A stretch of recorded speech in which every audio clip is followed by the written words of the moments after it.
Un encuentro con su palabra, porque secase la hierba, marchitase la flor, mas la palabra de Dios permanece para siempre. Con ustedes, el doctor José Ricardo Arias Quintero.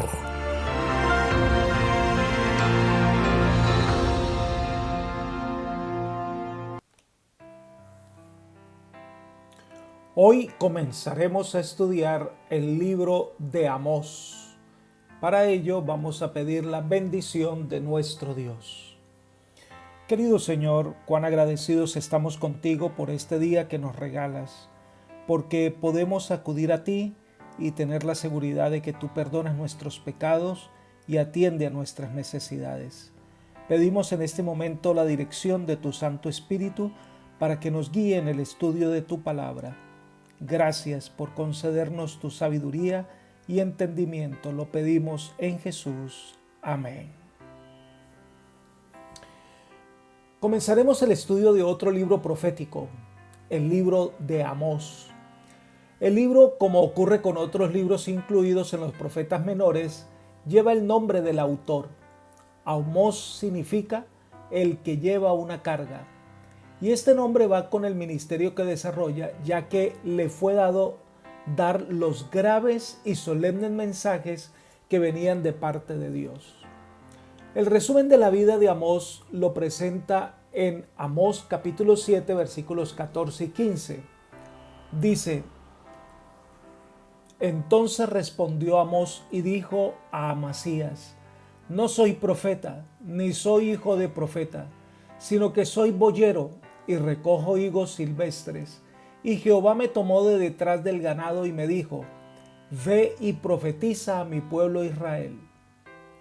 El oficio de Amós era el de pastor, además era un agricultor. Da la impresión que era un hombre pobre, independiente, que no fue preparado en la escuela de los profetas, pero a quien el Señor llamó para hacer una obra especial para él. Dios llama a hombres sencillos para hacer obras especiales. Las palabras de Pablo se aplican a la vida de Amós y a muchos de nosotros. Primera los Corintios capítulo 1 versículo 27. Sino que lo necio del mundo escogió Dios para avergonzar a los sabios, y lo débil del mundo escogió Dios para avergonzar a lo fuerte.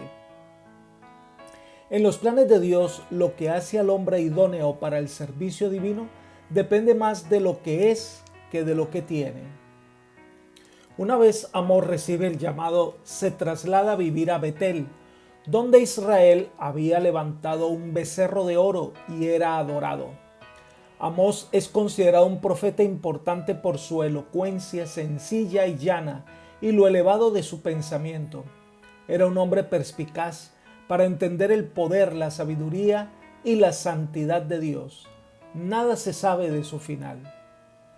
Es muy difícil de determinar con exactitud los años del ministerio de Amós, aunque entrega algunos detalles. Por ejemplo, el versículo 1 del capítulo 1.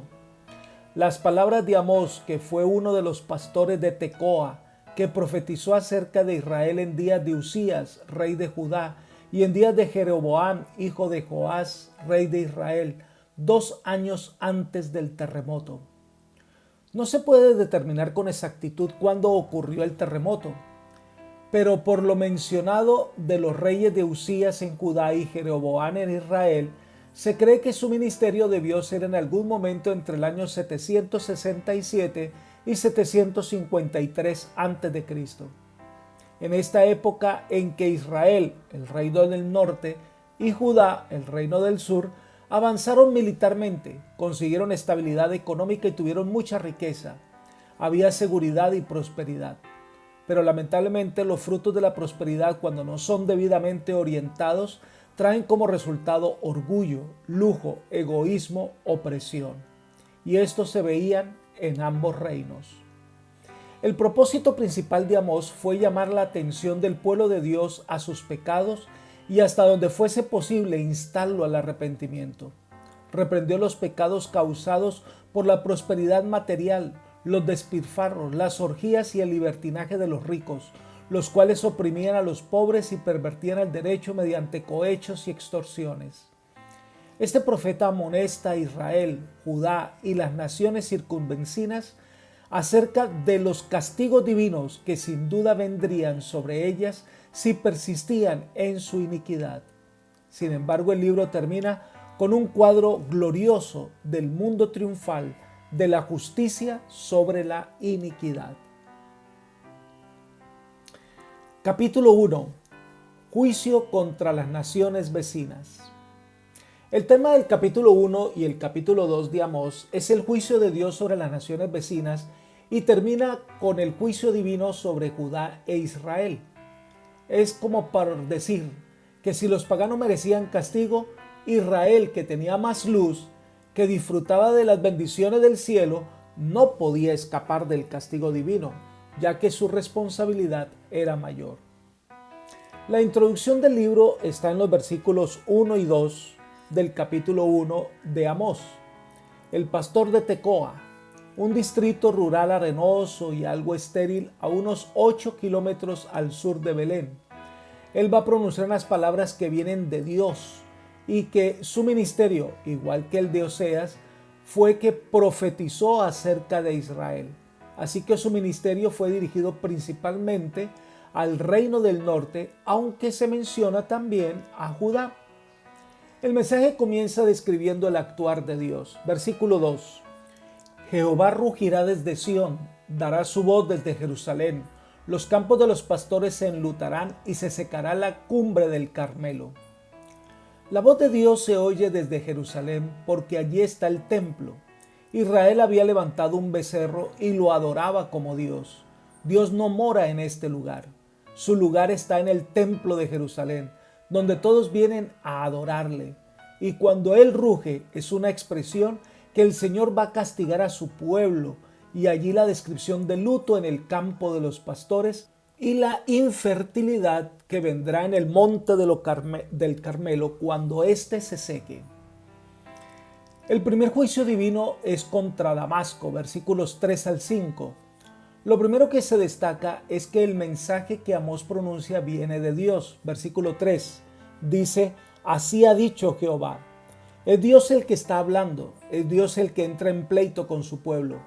Entonces viene la denuncia divina: por 3 pecados de Damasco y por el cuarto no revocaré su castigo. Esta frase la encontramos en todo este mensaje. En aquella época, 3 pecados eran suficientes para probar que un mal era intencional e incurable. Es decir, que estas naciones habían excedido el límite. El cuarto era mencionado para significar una medida plena, completa. El pecado persistente da como resultado una culpabilidad acumulada. Dios es muy paciente con los impíos, pero finalmente estos cruzan el límite de la tolerancia divina. En la Nueva Versión Internacional leemos este versículo así: los delitos de Damasco han llegado a su colmo, por tanto no revocaré su castigo. Damasco era una de las ciudades más antiguas del mundo, capital del reino de Siria. Mantuvo una enemistad intermitente con Israel. Fueron crueles y usaban los trillos hechos con piedra para destruir todos los sembrados. En los versículos 4 y 5 describe el castigo que vendrá sobre esta ciudad. Dios prenderá fuego a sus palacios, es decir, vendrán guerra y males sobre esta ciudad en la casa de Hazael, quizás el rey principal o la ciudad principal de aquella región. Esta ciudad no podrá refugiarse porque sus cerrojos serán quebrados, es decir, quedará a expensas del invasor. Serán destruidas sus magníficas ciudades y los sirios serán llevados cautivos. Esto se cumple cuando Tiglat-Pileser III saqueó a Damasco. Lo ocurrido está registrado en Segundo Libro de Reyes, capítulo 16, versículos 7 al 9. Entonces leemos: entonces Sacac envió embajadores a Tiglat-Pileser III, rey de Asiria, diciendo: yo soy tu siervo, tu hijo, sube y defiéndeme de mano del rey de Asiria y de mano del rey de Israel, que se han levantado contra mí. Y tomando Acaz la plata y el oro que se halló en la casa de Jehová y en los tesoros de la casa real, envió él al rey de Asiria un presente. Y le atendió el rey de Asiria, pues subió el rey de Asiria contra Damasco y la tomó, y llevó cautivos a los adoradores a Kir y mató a Rezín. La profecía de Amós tuvo su cumplimiento exacto, tal y cual como el Señor lo había profetizado, así se cumplió. Ahora el juicio del Señor es contra Gaza, versículos 6 al 8 del capítulo 1 de Amós. Este es un juicio contra los enemigos tradicionales de los hebreos. Versículo 6. Así ha dicho Jehová: por 3 pecados de Gaza y por el cuarto no revocaré su castigo, porque llevó cautivo a todo un pueblo para entregarlo a Edom. En otra versión lo que quiere decir es: los delitos de Gaza han llegado a su colmo, por eso el Señor los castigará. Está hablando de los filisteos, los eternos rivales de los judíos. Muchas batallas entre estas dos naciones. El Señor menciona la ciudad de Gaza, que está en la frontera sur, pero se mencionan otras ciudades filisteas, Asdod, Ascalón y Ecrón. Esta nación fue conquistada por el rey de Egipto y posteriormente fue sitiada por Alejandro Magno durante 2 meses y también por otros invasores. Leamos el versículo 8. Destruiré a los moradores de Asdod y a los gobernadores de Ascalón. Volveré mi mano contra Ecrón y el resto de los filisteos perecerá, ha dicho Jehová el Señor. Cada una de estas ciudades tenía su propio rey, pero juntos formaban una confederación para consultarse mutuamente y colaborar. Sin embargo, el juicio de Dios vendrá sobre cada una de estas ciudades porque rebasaron la paciencia de Dios. Leamos los versículos 9 y 10. Así ha dicho Jehová: por 3 pecados de Tiro y por el cuarto no revocaré su castigo, porque entregaron a todo un pueblo cautivo a Edom y no se acordaron del pacto de hermanos. Prendieron fuego al muro de Tiro y consumirá sus palacios. Tiro era la principal ciudad de los fenicios. Tiro era una ciudad mercantil en esos días, levantada orgullosamente. Amós no acusa a Tiro de haber llevado cautivos a los judíos, sino de haberlo entregado a los edomitas, ya que se unió con los filisteos en contra de los hebreos, violando el pacto hecho con David y Salomón. Dios los hace responsables por la crueldad con que los edomitas trataron a los hebreos. Delante de Dios, una persona es tan culpable por el crimen que instiga como por el que ella misma comete. Tiro fue totalmente destruida por Alejandro Magno. Sigamos con los versículos 11 y 12. Así ha dicho Jehová: por 3 pecados de Edom y por el cuarto no revocaré su castigo, porque persiguió a espada a su hermano y violó todo afecto natural. En su furor le ha rodeado siempre y ha guardado perpetuamente el rencor. Prenderé fuego a Temán, consumiré los palacios de Bosra. El profeta Amós procede a condenar a las 3 naciones consanguíneas de Israel: Edom, Amón y Moab. La primera es la denuncia contra el reino de Edom. Era el más íntimamente relacionado y también la más hostil de las naciones contra los israelitas. Estos eran descendientes de Esaú, hermanos gemelos de Jacob, por tanto parientes cercanos de los hebreos. El Señor dice: porque persiguió a espada a su hermano y violó todo afecto natural. Es malo odiar a un enemigo, peor odiar a un amigo, y aún peor odiar a un hermano. Y esa es la historia de los descendientes de Edom, que fueron ingratos con sus hermanos. Y se menciona las ciudades principales de Edom que recibirán el juicio divino: Temán y Bosra, de las cuales no queda hoy en existencia. En los versículos 13 al 15, el profeta declara que el castigo ahora vendrá sobre Amón.